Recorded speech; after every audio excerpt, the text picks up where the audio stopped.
എന്റെ സുഹൃത്ത് ഒരു ടീച്ചർ പറഞ്ഞു, ടീച്ചർ ആകാൻ വേണ്ടിയിട്ട് ആളുകളെല്ലാം തിരക്ക് കൂട്ടുകയാണ്. അപ്പൊ എന്താ കാരണം? 7ാം ക്ലാസ് വരെയുള്ള ടീച്ചർ ആയാൽ മതി, ഹൈസ്കൂളിൽ വേണ്ട. എന്താ കാര്യം? 7ാം ക്ലാസ് വരെ ടീച്ചറായിട്ട് പഠിപ്പിക്കാൻ പോയാൽ മകനോ മകളോ ഉണ്ടെങ്കിൽ വലിയ കോടികൾ ഉണ്ടാക്കാൻ സാധിക്കും എന്നാണ് ആ ടീച്ചർ പറഞ്ഞത്. അപ്പൊ അതെങ്ങനെയാണ് എന്ന് ഞാൻ ചോദിച്ചപ്പോൾ പറഞ്ഞു, പിണറായി വിജയന്റെ ഭാര്യ കമലേടത്തി ചെറിയൊരു സ്കൂളിൽ പഠിപ്പിച്ചിട്ടല്ലേ 20,000 ആളുകൾക്ക് ജോലി കൊടുക്കുന്ന ബാംഗ്ലൂരിലെ കമ്പനി വീണക്കുട്ടി വാങ്ങിയത് എന്നാണ് ആ ടീച്ചർ ചോദിച്ചത്. ബാങ്ക് മാനേജറായിട്ട് ജോലി ചെയ്യുന്ന സ്ത്രീ അവരുടെ ഭർത്താവിനോട് പറയുകയാണ്, ഇപ്പോ ഞാൻ ഈ ജോലി രാജിവെച്ചിട്ട് വല്ല സ്കൂളിലും പഠിപ്പിക്കാൻ പോയാലോ എന്ന് പറയുന്ന സാഹചര്യത്തിലേക്കാണ് പിണറായി വിജയനും കമലയും വീണയും വിവേകിന്റെ കുടുംബക്കാരും ബന്ധുക്കളും ഒക്കെ ചേർന്നുകൊണ്ട് ഈ കേരളത്തെ കൊള്ളയടിച്ചുകൊണ്ട് മുന്നോട്ട് പോകുന്നതെങ്കിൽ ഞാൻ നിങ്ങളോട് പറഞ്ഞത് പിണറായി വിജയൻ ഒരു കുട്ടിക്കള്ളനാണ്. ദൈവവിശ്വാസം അടുത്തുകൂടെ പോകാത്ത ആളുകളാണ് ഇടതുപക്ഷക്കാർ എന്നാണ് പറയുന്നത്. പക്ഷേ അത് ജനങ്ങളുടെ കണ്ണിൽ പൊടിയിടാൻ വേണ്ടി മാത്രം. ഒളിച്ചും പാത്തുമൊക്കെ സന്ദേശ സിനിമയിൽ ശങ്കരാടി പോകുന്നത് പോലെ ഇവിടുത്തെ സഹാക്കന്മാരൊക്കെ പലപ്പോഴും ഒളിച്ചും പാത്തും പല അമ്പലങ്ങളിലും പല ജ്യോത്സ്യന്മാരെ അടുത്തുമൊക്കെ പോകുന്നത് പലപ്പോഴും വാർത്തകളായിട്ടുള്ളതാണ്. എന്തായാലും EDയെ പേടിച്ച് എങ്ങനെ രക്ഷപ്പെടാം എന്ന പ്രശ്നം വച്ച് പരിഹരിക്കാൻ മന്ത്രവാദിയുടെ അടുത്ത് പോയിരിക്കുകയാണ് പിണറായി എന്നാണ് ആലപ്പുഴയുടെ ഇരട്ടച്ചങ്കത്തി, ആലപ്പുഴയുടെ സ്ഥാനാർത്ഥി, ആലപ്പുഴയുടെ NDA സ്ഥാനാർത്ഥിയായ ഇരട്ടച്ചങ്കത്തി പിണറായിയെ ചൂണ്ടുവിരലിൽ നടത്തുന്ന ഇരട്ടച്ചങ്കത്തി ശോഭാ സുരേന്ദ്രൻ പറയുന്നത്. ശോഭാ സുരേന്ദ്രൻ ആലപ്പുഴയെ ഇളക്കി മറിക്കുകയാണ്. അതായത് KC വേണുഗോപാലും ആരിഫും ഒക്കെ കണ്ണ് തള്ളി നിൽക്കുകയാണ്. പരാജയങ്ങളുടെ കൈപ്പറഞ്ഞു തുടങ്ങിയോ അവർ എന്ന് വരെ ആശങ്കപ്പെടുന്നുണ്ട് ഇരു മുന്നണികളിലെയും പ്രവർത്തകർ. എന്തായാലും ശോഭാ സുരേന്ദ്രൻ പിണറായിയെ ചൂണ്ടുവിരൽ നിർത്തുന്ന ആ വാക്കുകൾ തന്നെയാണ് ഇപ്പോൾ വൈറലായിരിക്കുന്നത്. ED എവിടെ? ഞങ്ങളെ എന്താ ചെയ്യുന്നത്? ED എന്താ വരാത്തത്? ED എന്താ ഞങ്ങളെ മൂക്കിൽ കയറ്റുമോ? ഇതൊക്കെ ആയിരുന്നല്ലോ നിങ്ങൾ അന്തിച്ചർച്ചകളിൽ ചോദിച്ചിരുന്നത്.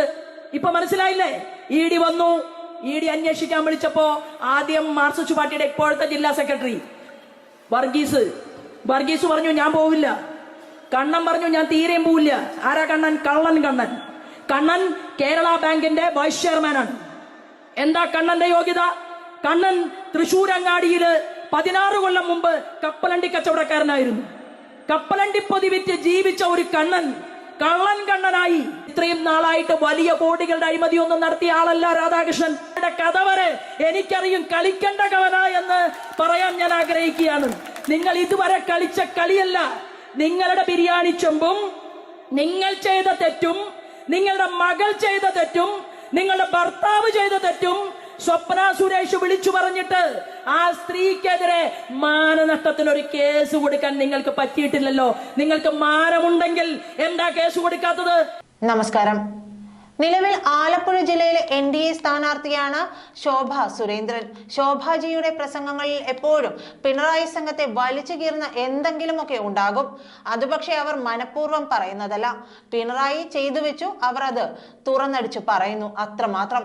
മറ്റുള്ളവർ പിണറായിക്കെതിരെ പറയാൻ മടിക്കുമ്പോൾ ശോഭാ സുരേന്ദ്രൻ യാതൊരു ഭയവുമില്ലാതെ വെട്ടി തുറന്നു പറയുന്നു. MK കണ്ണനും മൊയ്തീനും ജയരാജനും ഒക്കെ ഈ കരുവന്നൂർ കേസിലുള്ള പങ്ക് എന്താണെന്നും അവർക്ക് EDയെ എന്തുകൊണ്ടാണ് ഭയമെന്നും പറയുന്നുണ്ട് ശോഭാ സുരേന്ദ്രൻ. ഇക്കഴിഞ്ഞ ദിവസം മോഡി പറഞ്ഞത് കരുവന്നൂർ സർവീസ് സഹകരണ ബാങ്ക് തട്ടിപ്പിൽ ഉന്നത കമ്മ്യൂണിസ്റ്റ് നേതാക്കൾക്ക് പങ്കുണ്ടെന്നാണ്. ആ സാഹചര്യത്തിൽ ശോഭാ സുരേന്ദ്രന്റെ ഈ വെളിപ്പെടുത്തലിന് പ്രാധാന്യം കൂടുന്നുണ്ട്. ഞങ്ങൾ ഇടയ്ക്കിടയ്ക്ക് ഡൽഹിയിൽ പോകുന്നത് കൊണ്ടാണ് കരുവന്നൂര് സഹകരണ സംഘ തട്ടിപ്പില് മാർക്സിസ്റ്റ് പാർട്ടിയുടെ ഒരു സ്ത്രീ CPIM പ്രവർത്തിച്ചു എന്നുള്ള കുറ്റം മാത്രമേ ആ സ്ത്രീ ചെയ്തിട്ടുള്ളൂ. ആ സ്ത്രീക്ക് ഭർത്താവുണ്ട്, കുട്ടിയുണ്ട്, അച്ഛനുണ്ട്, അമ്മയുണ്ട്. ആ സ്ത്രീയെ കേരളത്തിന്റെ ക്രൈംബ്രാഞ്ച് അന്വേഷണം നടത്തിയിട്ട് അവരെ അറസ്റ്റ് ചെയ്തു, കസ്റ്റഡിയിലെടുത്തിട്ട് അവരെ അകത്താക്കി 58 ദിവസം. ആ സ്ത്രീയെ ഞാൻ കാണാൻ പോയി. അവര് പൊട്ടിക്കരഞ്ഞുകൊണ്ട് എന്നോട് പറഞ്ഞു, എന്റെ പാർട്ടി എന്നെ ചതിച്ചു നേതാവേ എന്നാണ് പറഞ്ഞത്. അവരുടെ പാർട്ടി അവരെ ചതിച്ചു. എന്തിന്?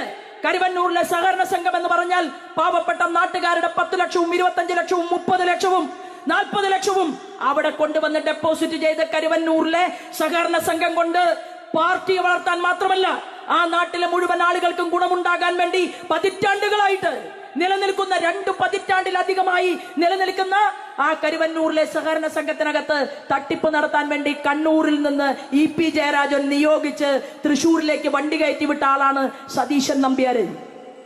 സതീശൻ നമ്പ്യാരുടെ പണി എന്താണ്? സതീശൻ നമ്പ്യാര് അവിടെ വന്നപ്പോ സതീശൻ നമ്പ്യാര് 300 രൂപയ്ക്ക് ചെരുപ്പ് കടയിൽ പണിയെടുത്തു. അവിടെ നിന്ന് തുടങ്ങി. ആ സതീശൻ നമ്പ്യാരുടെ പേരില് 100 കോടി രൂപയുടെ ആസ്തിയുള്ള ഭൂമി കണ്ടുകെട്ടി. ദേശീയ ഏജൻസി വന്നു. ED എവിടെ? ഞങ്ങളെ എന്താ ചെയ്യുന്നത്? ED എന്താ വരാത്തത്? ED എന്താ ഞങ്ങളെ മൂക്കിൽ കയറ്റുമോ? ഇതൊക്കെ ആയിരുന്നല്ലോ നിങ്ങൾ അന്തിച്ചർച്ചകളിൽ ചോദിച്ചിരുന്നത്. ഇപ്പൊ മനസ്സിലായില്ലേ? ED വന്നു. ED അന്വേഷിക്കാൻ വിളിച്ചപ്പോ ആദ്യം മാർക്സിസ്റ്റ് പാർട്ടിയുടെ ഇപ്പോഴത്തെ ജില്ലാ സെക്രട്ടറി വർഗീസ് പറഞ്ഞു ഞാൻ പോവില്ല. കണ്ണൻ പറഞ്ഞു ഞാൻ തീരെയും പോവില്ല. ആരാ കണ്ണൻ? കണ്ണൻ കേരള ബാങ്കിന്റെ വൈസ് ചെയർമാനാണ്. എന്താ കണ്ണന്റെ യോഗ്യത? കണ്ണൻ തൃശൂർ അങ്ങാടിയില് 16 കൊല്ലം മുമ്പ് കപ്പലണ്ടി കച്ചവടക്കാരനായിരുന്നു. കപ്പലണ്ടി പൊതി വിറ്റ് ജീവിച്ച ഒരു കള്ളനായി. ഇത്രയും നാളായിട്ട് വലിയ കോടികളുടെ അഴിമതിയൊന്നും നടത്തിയ ആളല്ല രാധാകൃഷ്ണൻ. നമ്മൾ ആരും കേട്ടിട്ടില്ല. പക്ഷേ ചന്ദനം ജാരിയാൽ ചന്ദനം നാറും. ഇന്ന് രാധാകൃഷ്ണന് പറ്റിയ ഏറ്റവും വലിയ അബദ്ധം എന്ന് പറയുന്നത് ശ്രീമാൻ AC മൊയ്തീനെ രക്ഷിക്കാൻ വേണ്ടിയിട്ട് കരുവന്നൂര് സഹകരണ സംഘത്തില് വലിയ കുഴപ്പങ്ങളൊന്നും ഉണ്ടാക്കണ്ട എന്ന് പറഞ്ഞ് PK ബിജുവിനെ വിളിച്ചു ശുപാർശ ചെയ്തു. അപ്പൊ PK ബിജു ആരാണ്? PK ബിജു മാർക്സിസ്റ്റ് പാർട്ടിയുടെ ഒരു 1.5 കള്ളനാണ്. ആലത്തൂരിലെ പാർലമെന്റില് ജയിച്ച ആളാണ്. ആ ശമ്പളം കൊണ്ടും പെൻഷൻ കൊണ്ടും ജീവിച്ചാ പോരെ. പക്ഷേ PK ബിജു ഈ കേസ് അട്ടിമറിക്കാൻ വേണ്ടി പരിശ്രമിച്ചു മൊയ്തീന് വേണ്ടിയിട്ട്. പകരം എന്തുണ്ടായി? PK ബിജു പറഞ്ഞു എനിക്കൊരു PhD വേണം. ഏതിലാ PhD വേണ്ടത്? കെമിസ്ട്രിയിൽ PhD PK ബിജുവിന്. അപ്പൊ കെമിസ്ട്രിയിലെ PhD നേടണമെങ്കിൽ ഇരുന്ന് പഠിക്കണം, ലബോറട്ടറിയിൽ പോകണം, അതിലെ എക്സ്പെരിമെന്റുകൾ ചെയ്യണം, പരീക്ഷണങ്ങൾ ചെയ്യണം. അതൊക്കെ ചെയ്താൽ മാത്രമേ കെമിസ്ട്രിയില് PhD കിട്ടാൻ സാധിക്കൂ.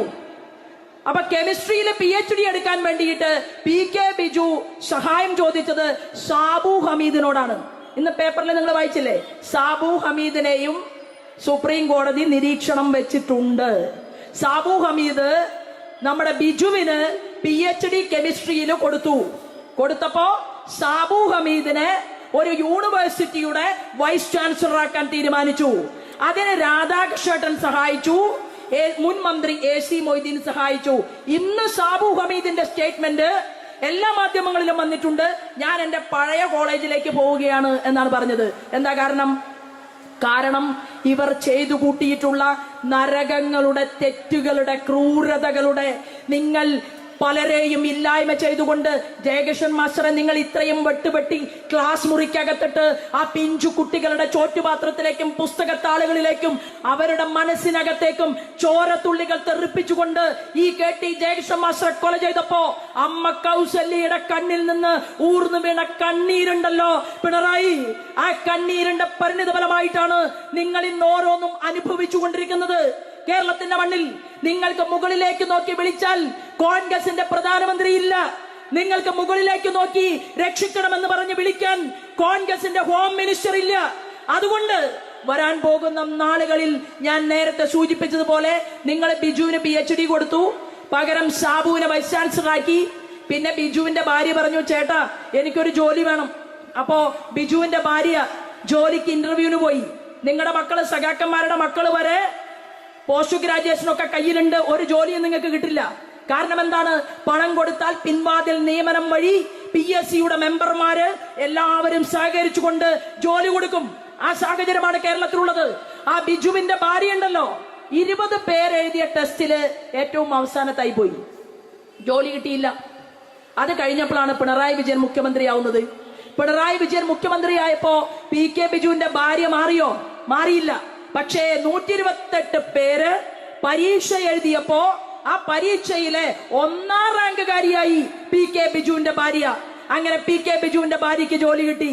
പിന്നെ ഒരു മഹാൻ എവിടെ? എറണാകുളത്ത് മന്ത്രി രാജീവൻ മന്ത്രിയുടെ ഭാര്യ 1ാം റാങ്ക് അല്ല 3ാം റാങ്ക്. കൊച്ചി സാങ്കേതിക സർവകലാശാലയില് രാജീവന്റെ ഭാര്യയ്ക്ക് ജോലി. പിന്നെയോ MP രാജേഷ് MP ആയിരുന്നു.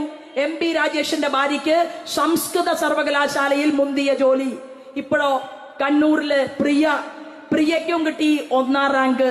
പിന്നെയോ ഷൈജു ഖാൻ പറഞ്ഞു എല്ലാവർക്കും PhD കിട്ടുകയാണെങ്കിൽ എനിക്കും വേണം ഒരു PhD. അപ്പൊ ഷൈജു ഖാന് ഒരു PhD. അപ്പൊ ചിന്താ ജെറോം ചിന്താ ജെറോമിന് വാഴക്കൊലയും ചങ്ങമ്പുഴയെയും തിരിച്ചറിയാത്ത ആളാണ്. ആ ചിന്താ ജെറോമിനും കൊടുത്തു ഒരു PhD. ഇവിടെ കുട്ടികൾ കഷ്ടപ്പെട്ട് ഇരുന്ന് പഠിച്ച് പ്രാപ്തരായി അവർ കേരളത്തിലെ യൂണിവേഴ്സിറ്റികളിലും അതുപോലെ തന്നെ സ്കൂളുകളിലും ടീച്ചർമാരായിട്ടും പ്രൊഫസർമാരായിട്ടും ടെക്നോളജിസ്റ്റുകളായിട്ടും ഒക്കെ ജോലി ചെയ്യാൻ പ്രാപ്തരായിട്ടുള്ള ഈ കുട്ടികളെ എല്ലാം നിങ്ങൾ വഴിമാറ്റിച്ചുകൊണ്ട് PSC അംഗങ്ങളെ കൊണ്ട് നിങ്ങൾ ഇവിടെ പിൻവാതിൽ നിയമനങ്ങൾ നടത്തിച്ചുകൊണ്ടിരിക്കുകയാണ്. പിണറായി വിജയൻ ഒരു ചെറിയ ധവളപത്രം ഇറക്കണം. മാർക്സിസ്റ്റ് പാർട്ടിയുടെ ഗോവിന്ദ മാഷിക്ക് ആവശ്യപ്പെടാൻ പറ്റുമോ? പറ്റില്ല. കാരണം എന്താണെന്ന് അറിയുമോ? ഗോവിന്ദ മാഷെ പിണറായി വിജയൻ ഒന്ന് നോക്കിയാൽ മൂത്രമൊഴിക്കും ഗോവിന്ദ മാഷ്. കാരണം ആന്തൂരില് ഓർമ്മയില്ലേ, ശ്യാമള മാഷയുടെ ഭാര്യ പഞ്ചായത്ത് പ്രസിഡന്റ് ആയിരിക്കുമ്പോഴാണ് ആന്തൂരിലെ സാജൻ എന്ന് പറയുന്ന ഒരു കൊച്ചു വ്യവസായി ആത്മഹത്യ ചെയ്തത്. എന്തിനാ ആത്മഹത്യ ചെയ്തത്? സാജൻ താൻ ഇത്രയും കാലം അധ്വാനിച്ചുണ്ടാക്കിയ പണമെല്ലാം കയ്യിലെടുത്ത് അയാൾ സ്വന്തം ജന്മനാട്ടിലേക്ക് വന്നു, കണ്ണൂരിലേക്ക്. കണ്ണൂരിൽ ആന്തൂരില് ഒരു ചെറിയ കല്യാണ മണ്ഡപം പണിയാൻ അതിനു വേണ്ടിയിട്ടുള്ള ലൈസൻസുകൾ ചോദിച്ചു. സാജൻ കയറി ഇറങ്ങി തോറ്റു. എന്താ കാരണം? ശ്യാമള ചോദിച്ച കൈക്കൂലി കൊടുക്കാത്തത് കൊണ്ട് ആ ആവശ്യമായിട്ടുള്ള രേഖകൾ സാജന് കൊടുക്കാതെ മാസങ്ങളോളം സാജന് വരുമാനമില്ലാതെ ജീവിക്കേണ്ട സാഹചര്യം ഉണ്ടായി. അങ്ങനെ സാജനെ ദുരിതം അനുഭവിച്ച് ദുരിതപ്പെടുത്തിക്കൊണ്ട് ആ സാജൻ അവസാനം ജീവിതം അവസാനിപ്പിച്ചു, ആത്മഹത്യ ചെയ്തു. ഈ ശാപം ദൈവത്തിന്റെ കണക്ക് പുസ്തകത്തിൽ ഉണ്ടാകില്ലേ? ഇത് തന്നെയല്ലേ കരുവന്നൂരിൽ ഉണ്ടായത്? 4 പേർ മരണമടഞ്ഞു. ഇത് വെറും ആത്മഹത്യയല്ല, ഇത് കൊലപാതകമാണ്. ഈ കേരളത്തിന്റെ ഭരണകൂടത്തിന് നേതൃത്വം കൊടുക്കുന്ന പാർട്ടി, ആ പാർട്ടിയുടെ സംസ്ഥാന ഘടകം ഉൾപ്പെടെ തീരുമാനമെടുത്തുകൊണ്ട് നിങ്ങൾ നടത്തിയിട്ടുള്ള തോന്നിവാസത്തിന്റെ പരിണിത ഫലമായിട്ടാണ് ആ സാഹചര്യം ഉണ്ടായത്. നോക്കൂ, കണ്ണൂർ ജില്ലയിലെ കണ്ണൂർ അർബൻ നിധി, അവിടെ തട്ടിപ്പുണ്ടായി. കേരളത്തില് ക്രൈംബ്രാഞ്ച് അന്വേഷിച്ചു. ക്രൈംബ്രാഞ്ച് അന്വേഷിച്ചപ്പോ ആന്റണിയെ പിടിച്ചു, ഗഫൂറിനെ പിടിച്ചു, ഷൗക്കത്ത് അലിയെ പിടിച്ചു. 3 ആളും ജയിലിനകത്ത് കിടക്കുകയാണ്. പക്ഷെ പാവപ്പെട്ടവന്റെ 350 കോടി രൂപയിലധികം എടുത്തുകൊണ്ടുപോയി ആ നിധി കമ്പനിയില് സീറോ ബാലൻസ് അക്കൗണ്ട് ആക്കി വെച്ചവന്റെ പിറകിൽ പ്രവർത്തിച്ച രാഷ്ട്രീയ നേതാക്കന്മാരെ ഒന്ന് തൊടാൻ, അവരെ കണ്ടുപിടിക്കാൻ, അവരെ ജനങ്ങളുടെ മുന്നിലേക്ക് കൊണ്ടുവരാൻ ഈ കണ്ണൂരിലെ പോലീസ് അധികാരിക്ക് സാധിച്ചോ? എന്താ സാധിക്കാത്തത്? എന്തുകൊണ്ടാണ് നിങ്ങൾക്ക് അവരുടെ പിറകിൽ പ്രവർത്തിച്ച രാഷ്ട്രീയ മേലാളന്മാരെ തൊടാൻ സാധിക്കാത്തത്? നിങ്ങൾക്ക് തൊടാൻ പറ്റാത്തത് ഞാൻ നേരത്തെ പറഞ്ഞ കാരണങ്ങൾ കൊണ്ടാണ്. അതുകൊണ്ട് കണ്ണൂരിലെ പോലീസിനെ സാക്ഷി നിർത്തിക്കൊണ്ട് ഞാൻ പറയാൻ ആഗ്രഹിക്കുന്നു, ക്രൈംബ്രാഞ്ചിലെ ഉദ്യോഗസ്ഥന്മാരോട് വേണമെങ്കിൽ ഒന്ന് പറഞ്ഞു കൊടുത്തോളൂ, അവർക്ക് റിട്ടയർമെന്റിന്റെ പേപ്പർ വാങ്ങേണ്ട ആവശ്യം വരില്ല. കാരണം ഈ കേസ് ഞങ്ങൾ ദേശീയ ഏജൻസി ആയിട്ടുള്ള EDക്ക് ഹാൻഡ് ഓവർ ചെയ്തിട്ടുണ്ട്. മര്യാദയ്ക്ക് അന്വേഷണം അവസാനിപ്പിക്കാത്ത ക്രൈംബ്രാഞ്ചിലെ ഉദ്യോഗസ്ഥന്മാരെ വരെ ഞങ്ങൾ മൂക്കുകൊണ്ട് ക്ഷാവരപ്പിക്കാൻ തീരുമാനമെടുത്തുകൊണ്ട് തന്നെയാണ് ഈ കണ്ണൂരിലെ അർബൻ നിധി തട്ടിപ്പുകാർക്കെതിരെ രംഗത്ത് വന്നിട്ടുള്ളത്. കമലയെടുത്തിയോട് ഞാൻ ഒരു കാര്യം പറയാൻ ആഗ്രഹിക്കുകയാണ്. നിങ്ങൾക്ക് വേണ്ടി മന്ത്രവാദം ചെയ്യാൻ വേണ്ടിയിട്ട് വരുന്ന ആളുകളുടെ പേരൊന്നും ഞാൻ പറയില്ല. കാരണം അവരൊക്കെ മന്ത്രത്തിലും തന്ത്രത്തിലും ഈ വക സിദ്ധാന്തങ്ങളിലും എല്ലാം വിശ്വസിക്കുന്ന ആളുകൾ തന്നെയാണ് ഞങ്ങൾ. കാരണം ഒരു സഹസ്രനാമം ചൊല്ലുമ്പോ അതെങ്ങനെയാണ്? ശ്രീമാതാ ശ്രീ മഹാരാജ്ഞി ശ്രീമത് സിംഹാസനേശ്വരി ചിദഗ്നികുണ്ഡ സംഭൂത ദേവകാര്യ സമുദ്യത ഉദ്യദ്ഭാനു സഹസ്രാഭ ചതുർബാഹു സമന്വത തുടങ്ങുന്ന മന്ത്രാക്ഷരങ്ങളുടെ ആ അക്ഷരങ്ങളുടെ കണക്കും വിശുദ്ധിയും പവിത്രതയും ഒക്കെ ചേർന്നുകൊണ്ട് പോസിറ്റീവ് റിയാക്ഷൻ ഉണ്ടാകുമെന്ന് നിങ്ങളെക്കാൾ മുൻപ് പറഞ്ഞവരാണ് ഞങ്ങൾ. എന്നാൽ നിങ്ങൾ ഇപ്പോഴാണ് തൃശ്ശൂരിൽ നിന്ന് ആളുകളെ പണം കൊടുത്തുകൊണ്ട് നിങ്ങൾ അങ്ങനെ മന്ത്രവാദം ചെയ്യാനും പിണറായി വിജയന്റെ അറയിൽ ഒരു രസമണി കെട്ടിക്കൊടുക്കാനും വന്ന ആളുടെ കഥ വരെ എനിക്കറിയും. കളിക്കേണ്ട കവന എന്ന് പറയാൻ ഞാൻ ആഗ്രഹിക്കുകയാണ്. നിങ്ങൾ ഇതുവരെ കളിച്ച കളിയല്ല. നിങ്ങളുടെ ബിരിയാണി ചെമ്പും, നിങ്ങൾ ചെയ്ത തെറ്റും, നിങ്ങളുടെ മകൾ ചെയ്ത തെറ്റും, നിങ്ങളുടെ ഭർത്താവ് ചെയ്ത തെറ്റും സ്വപ്ന സുരേഷ് വിളിച്ചു പറഞ്ഞിട്ട് ആ സ്ത്രീക്കെതിരെ മാനനഷ്ടത്തിന് ഒരു കേസ് കൊടുക്കാൻ നിങ്ങൾക്ക് പറ്റിയിട്ടില്ലല്ലോ. നിങ്ങൾക്ക് മാനമുണ്ടെങ്കിൽ എന്താ കേസ് കൊടുക്കാത്തത്? വെല്ലുവിളിച്ചില്ലേ സ്വപ്ന സുരേഷ്? അപ്പോ നിങ്ങൾ ജീൻസ് ഇട്ടോ, അച്യുതാനന്ദന്റെ ഭാര്യ ഇട്ടിട്ടില്ല.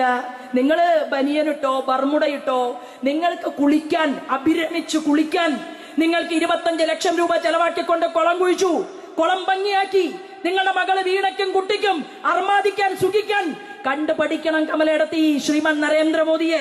നരേന്ദ്രമോദിയുടെ അമ്മയുണ്ടല്ലോ, ആ അമ്മയെയും സഹോദരന്മാരെയും ഈ രാജ്യത്തിന്റെ പ്രധാനമന്ത്രിയായി 9 വർഷക്കാലം ഈ രാജ്യത്തിന്റെ ഭരണകൂടത്തിന് നേതൃത്വം കൊടുത്ത ശ്രീമാൻ നരേന്ദ്രമോദിയുടെ സഹോദരൻ ഇന്നും ഗുജറാത്തിലെ വഡോദരയില് റേഷൻ ഷോപ്പ് നടത്തിയിട്ട് ജീവിക്കുകയാണ്.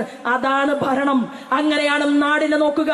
ആ നരേന്ദ്രമോദിയുടെ പാർട്ടി ഉണ്ടല്ലോ, ഞങ്ങൾ ഒരു കാര്യം തീരുമാനിച്ചാൽ അത് ഞങ്ങൾ നടത്തും. ചിലപ്പോ പിണറായി വിജയൻ അത് കാണാനുള്ള യോഗം ഉണ്ടാകുമോ എന്ന് ഞങ്ങൾക്കറിയില്ല. കമലെഴുത്തിയെയും വീണയെയും വിവേകിനെയും ചോദ്യം ഞങ്ങൾ ചെയ്യിക്കുമെന്നുള്ള കാര്യത്തില് ഒരു തർക്കവുമില്ല. അതിന് നിങ്ങൾ അണിയറയിൽ ഏത് കൊലകൊമ്പനുമായി അന്തർധാര ഉണ്ടാക്കിയാലും നിങ്ങളെ കുടിച്ച, നിങ്ങൾ കഴിച്ച ഉപ്പുണ്ടല്ലോ, ആ ഉപ്പിന് ഞങ്ങൾ വെള്ളം തരും. അത് തരാൻ വേണ്ടിയിട്ടുള്ള തീരുമാനം ഞങ്ങൾ എടുത്തിട്ടുണ്ട്. അതെന്റെ സഹപ്രവർത്തകൻ ജയകൃഷ്ണനെ പോലെയുള്ള ആളുകളെ നിങ്ങൾ വെട്ടിക്കീറി ചോര കുടിച്ചതിന്റെ പരിണിതഫലമായി തന്നെയാണ് നിങ്ങൾക്ക് ദൈവം ഉണ്ടാക്കി തന്നിട്ടുള്ളത് എന്ന് പറയാൻ ഈ അവസരത്തെ ഞാൻ ഉപയോഗപ്പെടുത്തുകയാണ്. പ്രിയപ്പെട്ടവരെ, നമ്മുടെ നാട്, നമ്മുടെ കേരളം മാറാൻ പോവുകയാണ്. ഒരു കൈ പോലീസ് തന്നാ മതി. നരേന്ദ്രമോദിയെ സ്നേഹിക്കുന്ന ഒരു പോലീസുകാരൻ ഉണ്ടായിരുന്നു കേരളത്തില്, മിസ്റ്റർ അരുൺകുമാർ സിൻഹ. മലപ്പുറത്തെ SP ആയിരുന്നു. ആ അരുൺകുമാർ സിൻഹ ചെയ്യുന്ന നല്ല പ്രവൃത്തികളെ കുറിച്ച് കേന്ദ്ര തലത്തിൽ ഇരുന്നു കൊണ്ട് ശ്രീമാൻ നരേന്ദ്രമോദി നോക്കി. അവസാനം എന്തുണ്ടായി? നരേന്ദ്രമോദിയുടെ സ്പെഷ്യൽ പ്രൊട്ടക്ഷൻ ഗ്രൂപ്പിന്റെ തലവനായിട്ട് അരുൺകുമാർ സിൻഹയെ കൊണ്ടുപോയി. ഞാൻ ഇവിടെ പ്രസംഗിക്കുമ്പോ കണ്ണൂരിൽ വലിയ പോലീസുകാരൊന്നും എനിക്ക് ഫ്രണ്ട്സ് ഇല്ല. പക്ഷേ പോലീസ് അധികാരികൾക്കിടയിൽ നല്ല ഒന്നാന്തരം ആളുകള് അവിടെ നടക്കുന്ന കാര്യങ്ങളൊക്കെ ഞങ്ങൾക്കും കുറേശ്ശെ പറഞ്ഞു തരുന്നുണ്ട് എന്ന് കേരളത്തിന്റെ ആഭ്യന്തര വകുപ്പ് മന്ത്രി പിണറായി വിജയൻ മനസ്സിലാക്കിയാൽ നല്ലതാണ്. പോലീസിനെ വെടിവെക്കാനൊന്നും നിങ്ങൾക്ക് ഒന്നും ഒരു ചുക്കും ചുണ്ണാമ്പും ചെയ്യാൻ പറ്റില്ല. കാരണം അതിന് ഞങ്ങളൊക്കെ ഇവിടെ ഉണ്ട്, ജീവനോട് കൂടിയിട്ട്. ഞാൻ സൂചിപ്പിച്ചത്, പ്രിയപ്പെട്ടവരെ, നമുക്ക് നമ്മുടെ മുന്നിൽ ആരാധനായിട്ടുള്ള KT ജയകൃഷ്ണൻ, സ്വർഗീയനായിട്ടുള്ള KT ജയകൃഷ്ണൻ ഉയർത്തിത്തന്ന ഒരു ദീപശിഖയുണ്ട്. ആ ദീപശിഖ എന്ന് പറയുന്നത് നമ്മുടെ പ്രസ്ഥാനത്തിന്റെ പ്രവർത്തനത്തെ ഏറ്റവും അടിത്തട്ടിൽ എത്തിക്കാനായിട്ടാണ്. അങ്ങനെ അടിത്തട്ടിൽ എത്തിക്കാൻ നമുക്ക് സാധിക്കാത്തതിന്റെ കാരണം എന്ന് പറഞ്ഞാൽ, പാൽ സൊസൈറ്റി അത് മാർക്സിസ്റ്റുകാരന്റെയാണ്. കുടുംബശ്രീ ആരാധനായ അടൽ ബിഹാരി വാജ്പേയി കൊണ്ടുവന്നതാണ്. മാർക്സിസ്റ്റ് പാർട്ടിയിലെ അതിലെ പങ്കെടുക്കുന്ന സ്ത്രീകൾക്കുള്ള പണം ദേശീയ തലത്തിൽ നിന്ന് കിട്ടുന്നതാണ്. എന്നാൽ അത് ഞങ്ങളുടെയാണ് എന്ന് പറഞ്ഞുകൊണ്ട് മാർക്സിസ്റ്റ് പാർട്ടിയുടെ നേതാക്കന്മാർ ഈ കേരളത്തിൽ, കണ്ണൂരില് അവരങ്ങനെ മുന്നോട്ട് പോവുകയാണ്. ഞാൻ പറയാൻ ആഗ്രഹിക്കുന്നത്, സ്ത്രീ ശാക്തീകരൺ പ്രക്രിയ എന്ന് പേരിട്ട് വിളിച്ചുകൊണ്ട് ആരാധനായ അടൽ ബിഹാരി വാജ്പേയി ഈ രാജ്യത്തിന്റെ പ്രധാനമന്ത്രിയായി ഭരണകൂടത്തെ നയിക്കുമ്പോ അന്ന് ഏറം ബാലകൃഷ്ണൻ നായനാരായിരുന്നു കേരളത്തിന്റെ മുഖ്യമന്ത്രി. മലപ്പുറം ജില്ലയിൽ വെച്ചാണ് ആ പദ്ധതിയുടെ ഉദ്ഘാടന കർമ്മം നിർവഹിച്ചത്. ആ പേരിട്ട് വിളിച്ചു. നായനാരിട്ട പേരാണ് കുടുംബശ്രീ എന്ന് മാത്രമേ ഉള്ളൂ. പണം കേന്ദ്ര ഗവൺമെന്റിന്റെയാണ്. അത് ജനങ്ങളോട് പറയാൻ എന്റെ സഹപ്രവർത്തകന്മാർ തയ്യാറാകണം. ഇന്ത്യയുടെ അധികാരത്തിലേക്ക് പ്രധാനമന്ത്രി കടന്നു വരുമ്പോ ഭൂമിദേവിയെ തൊട്ട് നമസ്കരിച്ച് അദ്ദേഹം ആദ്യമായി പറഞ്ഞത് എന്താണെന്ന് അറിയുമോ? എന്റെ ഒന്നാമത്തെ പ്രയോറിറ്റി എന്ന് പറയുന്നത് അമ്പലങ്ങൾ കെട്ടലല്ല. എന്റെ ഒന്നാമത്തെ പ്രയോറിറ്റി എന്ന് പറയുന്നത് ഈ രാജ്യത്തെ അമ്മമാരുടെ, ഉമ്മമാരുടെ, സഹോദരിമാരുടെ, കുഞ്ഞുങ്ങളുടെ ആത്മാഭിമാനത്തെ സംരക്ഷിക്കലാണ്. അതിന് അദ്ദേഹം പറഞ്ഞു, 67% വരുന്ന ഇന്ത്യയിലെ ഗ്രാമങ്ങളിൽ ഒരു ശൗചാലയം പോലും ഇല്ല, ഒരു ടോയ്ലറ്റ് പോലും ഇല്ല, ഒരു കുളിമുറിയില്ല. ആ അമ്മമാരുടെ നഗ്നത മറക്കാൻ സാധിക്കണം. അതാണ് എന്റെ ഒന്നാമത്തെ പ്രഖ്യാപനം എന്നാണ് അദ്ദേഹം പറഞ്ഞത്. ഒറ്റ കൊല്ലത്തിനകത്താണ് വലിയ മാറ്റമുണ്ടായി. ബ്രിട്ടനും ചൈനയും അമേരിക്കയും ഉറ്റുനോക്കി. കോടിക്കണക്കിന് ജനത ജീവിക്കുന്ന ഭാരതത്തില് എങ്ങനെയാണ് ഈ സ്വച്ഛ് ഭാരത് പദ്ധതി അത് ഇത്ര കണ്ട് മുന്നോട്ട് പോയത്? അന്ന് കേരളത്തിന്റെ മുഖ്യമന്ത്രി അച്യുതാനന്ദനാണ്. അച്യുതാനന്ദൻ പറഞ്ഞ എന്താണെന്ന് അറിയുമോ? ഞങ്ങൾക്ക് എന്തിനാണ് കേരളത്തിലേക്ക് ടോയ്ലറ്റ് എന്നാണ് ചോദിച്ചത്. ഇവിടെ അതിന്റെ ആവശ്യമില്ലല്ലോ എന്ന്. പക്ഷേ 2 ലക്ഷത്തിലധികം വരുന്ന കക്കൂസും കുളിമുറിയും നരേന്ദ്രമോദി ഗവൺമെന്റ് പ്രഖ്യാപിച്ച സ്വച്ഛ് ഭാരത് പദ്ധതിയിലൂടെ പിണറായി വിജയൻ പേര് മാറ്റിയിട്ട് ഹരിത കേരളം പദ്ധതി എന്ന് പേരിട്ട് വിളിച്ചിട്ട് ആ കക്കൂസും കുളിമുറിയും കേരളത്തിലേക്ക് വന്നു കിട്ടി. നമ്മുടെ നാട്ടിൽ മരുമകൻ റിയാസ്, പിണറായി വിജയന്റെ ആ പാർട്ടിയിലെ കാര്യങ്ങൾ തീരുമാനിക്കുന്നത് എങ്ങനെയാണെന്നറിയോ? പാർട്ടി കാര്യങ്ങൾ മരുമകനും അമ്മായി അച്ഛനും കൂടി തീരുമാനിക്കും. ഭരണപരമായ കാര്യങ്ങൾ അമ്മായി അച്ഛനും മരുമകനും കൂടി തീരുമാനിക്കും. ഇത്ര വ്യത്യാസമേ ഉള്ളൂ. ആദ്യം ഒന്നിൽ പിണറായി വിജയന്റെ പേരെഴുതും, രണ്ടാമത് റിയാസിന്റെ പേരെഴുതും. ഇപ്പുറത്ത് റിയാസിന്റെ പേര് ഒന്നാമത് എഴുതും, രണ്ടാമത് അമ്മായി അച്ഛന്റെ പേരെഴുതും. എല്ലാ കാര്യങ്ങളും തീരുമാനിക്കുന്നത് ഈ മരുമകനും മുഖ്യമന്ത്രിയും ചേർന്നിട്ടാണ്.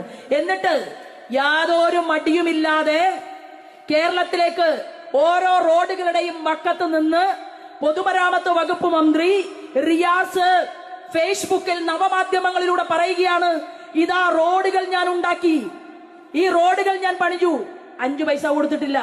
കേന്ദ്രത്തിന്റെ നിതിൻ ഗഡ്കരി കഴിഞ്ഞ തവണ കേരളത്തിൽ വന്ന് പറഞ്ഞത് കേന്ദ്രം കൊണ്ടുവന്ന റോഡുകളുടെ വികസന പ്രവർത്തനത്തിന് വേണ്ടി 25% പണം കേരള ഗവൺമെന്റ് നൽകാനുണ്ട്, ഒറ്റ രൂപ പോലും തന്നിട്ടില്ല എന്നാണ് അന്ന് നിതിൻ ഗഡ്കരി പറഞ്ഞത്.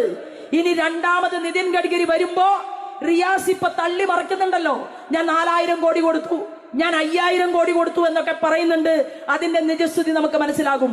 പ്രിയപ്പെട്ടവരെ, 30 പദ്ധതികൾ കേരളത്തിൽ വരാൻ പോവുകയാണ്.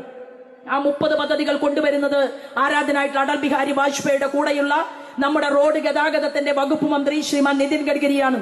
ആ 30 പദ്ധതികൾ വരുമ്പോ മംഗലാപുരത്തേക്ക് കണ്ണൂരിൽ നിന്ന് ഒരു, മലപ്പുറത്ത് നിന്ന് മൈസൂരിലേക്ക് ഒരു ഗ്രീൻവേ, കുറുപ്പുംതറ, ചിങ്ങവനം, കോട്ടയം, അവിടെ നിന്ന് തുടങ്ങും റെയിൽവേ പാളങ്ങളുടെ വികസനം.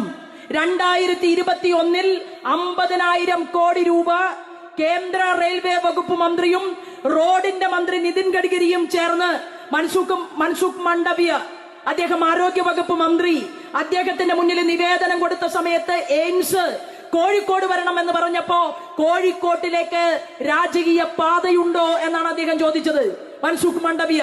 പക്ഷെ 2021 50,000 കോടി രൂപ കുറുപ്പുംതറ, ചിങ്ങവനം മുതൽ കർണാടകയിലെ മംഗലാപുരം വരെ വികസിപ്പിക്കാൻ വേണ്ടി കൊടുത്ത പണമുണ്ടല്ലോ, ആ പണം എടുത്തുകൊണ്ട് വികസന പ്രവർത്തനങ്ങൾക്ക് നേതൃത്വം കൊടുക്കണം.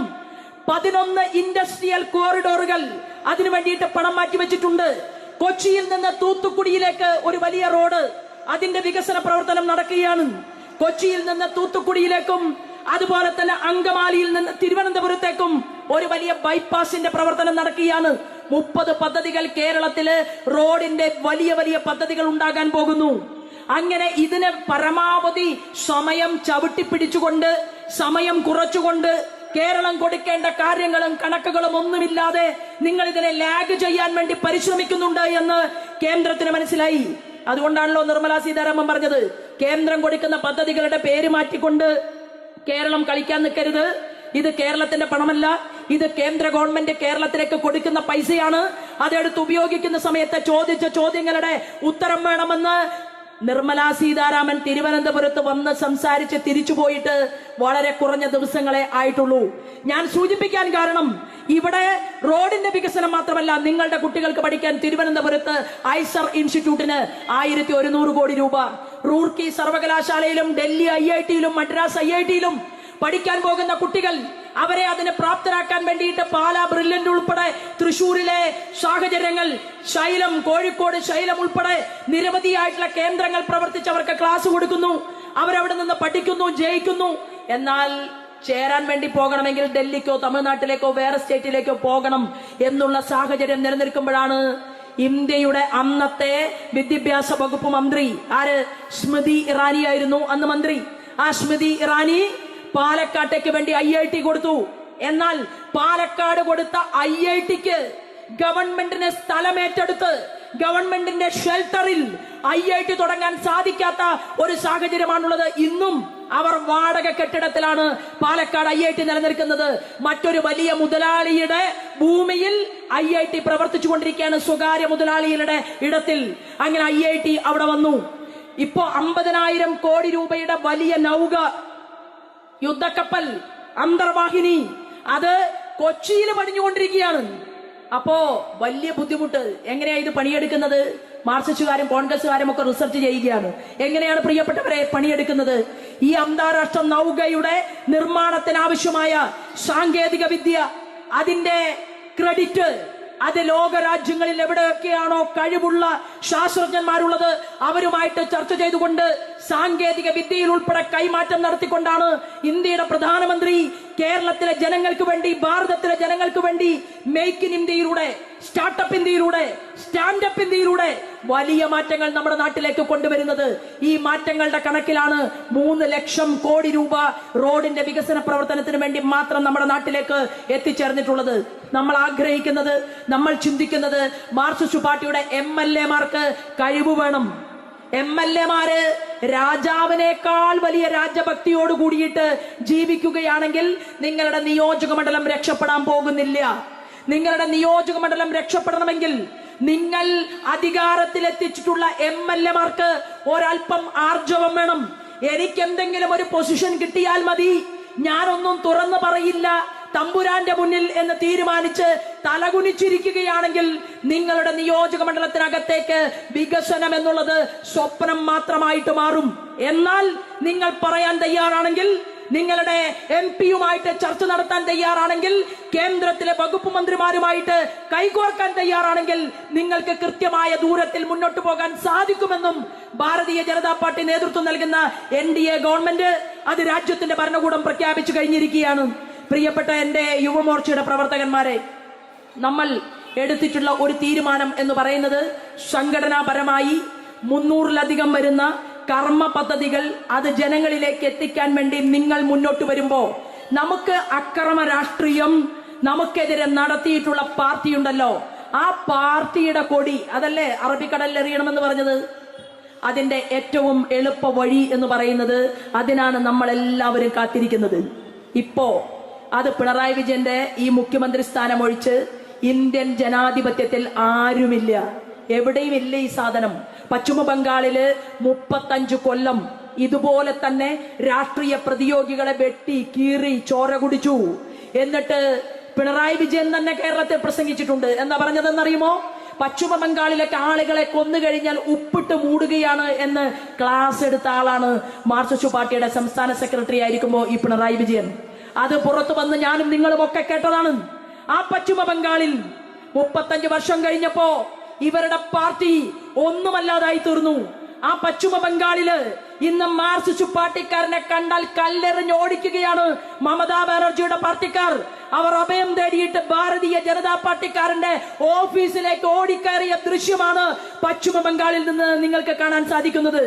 ആ പശ്ചിമ ബംഗാളിലെ വികസനം എന്ന് പറയുന്നത് സച്ചാർ കമ്മീഷൻ പറഞ്ഞതുപോലെ രാജ്യത്ത് ഏറ്റവും കൂടുതൽ ദുരിതം അനുഭവിക്കുന്ന മുസ്ലിങ്ങൾ ഉള്ളത് ഇന്ത്യയിൽ പശ്ചിമ ബംഗാളിലെ മൂർഷിദാബാദ് ജില്ലയിലാണ്. 80% മുസ്ലിങ്ങൾ തിങ്ങിപ്പാർക്കുന്ന ആ ജില്ലയിൽ എങ്ങനെയാണ് ഈ യാതനയുണ്ടായത്? അപ്പൊ നിങ്ങൾ കേരളത്തിൽ മാർക്സിസ്റ്റ് പാർട്ടി പറയുന്നത് മുസ്ലിം ജനസാമാന്യത്തോട് നിങ്ങളുടെ രക്ഷകര് ഞങ്ങളാണ് എന്നാണ്. ആണോ? അങ്ങനെയാണെങ്കിൽ സച്ചാർ കമ്മീഷൻ റിപ്പോർട്ടിൽ പറയുന്നത് പോലെ പശ്ചിമ ബംഗാളിൽ 35 കൊല്ലം ഭരിച്ചിട്ട് എന്തേ രക്ഷിക്കാൻ സാധിച്ചില്ല? കേരളത്തിലെ മുസ്ലിം ജനസാമാന്യം നന്നായി ജീവിക്കുന്നുണ്ട്. അത് പിണറായി വിജയന്റെ കഴിവുകൊണ്ടല്ല, അത് ഗോവിന്ദൻ മാഷിയുടെ കഴിവുകൊണ്ടല്ല, അത് ഉമ്മയെയും ഭാര്യയെയും കേരളത്തിന്റെ തെരുവീതിയിൽ ഉപേക്ഷിച്ചുകൊണ്ട് അന്യ രാജ്യങ്ങളിൽ പോയി മണലാരണ്യങ്ങളിൽ പണിയെടുത്ത് കിട്ടുന്ന നാണയത്തുട്ടുകൾ അത് നിങ്ങൾ അക്കൗണ്ടിലേക്ക് അയച്ചു കൊടുത്ത് നിങ്ങളുടെ വിരഹത്തിന്റെ കൂലിയാണ് ഇന്ന് കേരളത്തിൽ കെട്ടിപ്പൊക്കിയിട്ടുള്ള രമ്യഹർമ്മ്യങ്ങൾ. ഇതിവിടുത്തെ ഭരണകൂടം നിങ്ങൾക്ക് നൽകിയതല്ല, നിങ്ങളുടെ അധ്വാനത്തിന്റെ ഫലമാണ്. ആ നിങ്ങളെയും മുസ്ലിമിനെയും ഹിന്ദുവിനെയും തമ്മിലടിപ്പിക്കാൻ സാധിക്കുമോ എന്നുള്ള റിസർച്ചാണ് പാണക്കാട് ഇപ്പം നടക്കുന്നത്. പാണക്കാട്ടെ ബഹുമാനപ്പെട്ട തങ്ങളോട് എനിക്ക് പറയാനുള്ളത്, സ്വന്തം മുതിർന്ന പാണക്കാട്ടെ പഴയകാല തങ്ങളുടെ പാരമ്പര്യത്തെ കുറിച്ച് ഒന്ന് പരിശോധിച്ചാൽ അത് അങ്ങേക്ക് നല്ലതായിരിക്കും. കാരണം എന്താണെന്ന് അറിയുമോ? മലപ്പുറത്ത് ഇസ്ലാമിക ഭീകരൻ ഹമാസിന്റെ ഭീകരനെ കൊണ്ടുവന്നു. സോളിഡാരിറ്റിയുടെ പേരിൽ, ജമാഅത്ത് ഇസ്ലാമിയുടെ പേരിൽ ആ ഭീകരൻ എന്താ ചെയ്തത്? 10,000-കണക്കിന് വരുന്ന ആളുകളുടെ കഴുത്തറുത്തെടുത്ത ആളാണ് ഹമാസിന്റെ ഭീകരൻ. എത്രയോ പെൺകുട്ടികളെ ബലാത്സംഗം നടത്തി, യുദ്ധഭൂമിയിൽ വെച്ച് തന്നെ ബലാത്സംഗം നടത്തിയ ഹമാസിന്റെ ഭീകരൻ. ആ ഹമാസിന്റെ ഭീകരനെ ഓൺലൈനായി ക്ഷണിച്ചു കൊണ്ടുവന്ന് മലപ്പുറത്ത് ഇതിനുള്ള സാഹചര്യം സോളിഡാരിറ്റിക്കാരൻ നടത്തുമ്പോ മലപ്പുറത്തെ തങ്ങൾ ഒരു ശബ്ദവും അവർക്കെതിരെ ഉയർത്തിയിട്ടില്ല. മാത്രവുമല്ല, കുഞ്ഞാലിക്കുട്ടിയുടെ മുസ്ലിം ലീഗ് ഉണ്ടല്ലോ, തങ്ങളുടെ മുസ്ലിം ലീഗ്, ആ മുസ്ലിം ലീഗിലുള്ളതിനേക്കാൾ കൂടുതൽ മുസ്ലിങ്ങൾ ഞങ്ങളുടെ ഭാരതീയ ജനതാ പാർട്ടിയിൽ ഇന്ത്യയിൽ മിസ് കോൾ അടിച്ച് മെമ്പർഷിപ്പ് എടുത്തിട്ടുണ്ട്, നരേന്ദ്രമോദിയോടൊപ്പമുണ്ട് എന്നുള്ള യാഥാർത്ഥ്യം നിങ്ങൾ മനസ്സിലാക്കണം. കാരണം ഞങ്ങൾ ഭാരതീയ ഹിന്ദു പാർട്ടി അല്ല, ഞങ്ങൾ ഓടുപൊളിച്ച് അകത്ത് കടന്നതല്ല. 300 സ്ഥലങ്ങളിൽ നിന്ന് താമര ചിഹ്നത്തിൽ വോട്ടും വാങ്ങി ജയിച്ചിട്ടാണ് നരേന്ദ്രമോദി ഇന്ത്യയുടെ പ്രധാനമന്ത്രിയായിട്ട് അധികാരത്തിൽ വന്നിട്ടുള്ളത്.